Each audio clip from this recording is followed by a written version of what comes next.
This question is from CBSE 2025 Mathematics Examination. Statement of the problem says, if A and B are position vectors of A and point B respectively, find the position vector of point C on BA produced. So these are the 2 points A and B.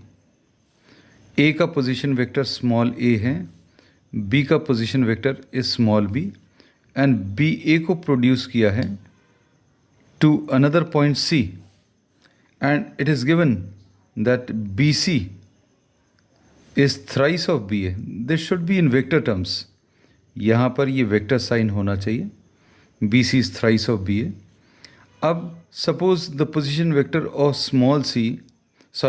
position vector of the point C is represented by small c. अब BC को position vector के terms में कैसे लिखेंगे? ये simple सा तरीका है, याद रखना इसको. जो बाद में पॉइंट लिखा उसका पोजीशन वेक्टर पहले लिखते हैं. So BC will be position vector of C. Short में PV लिख दिया. This is position vector of C. हम यहाँ पर लिख देना PV is what? Position vector. PV is the short form for position vector.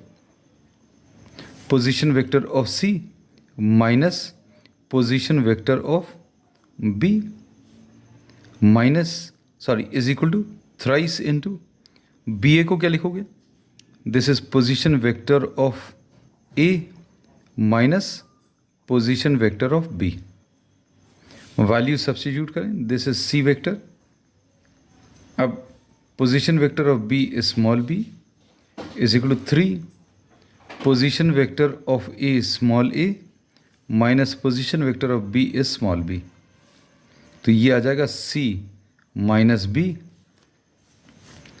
Is equal to 3A minus 3B. 3 को अंदर मल्टीप्लाई कर दिया. C अगर निकालना है तो C कितना आ जाएगा? 3A minus 3B and plus B. और ये सिंप्लीफाई करने पर 3A माइनस 2B आ जाएगा. So we say that this is the position vector of the point C satisfying the condition that BC is thrice of BA is given by C equal to 3A minus 2B. इसको आप चाहें तो last में verify कर भी देख सकते हैं कैसे. Position vector of C minus position vector of B is this equal to thrice of position vector of A minus position vector of B. Last में if you want you can check the answers.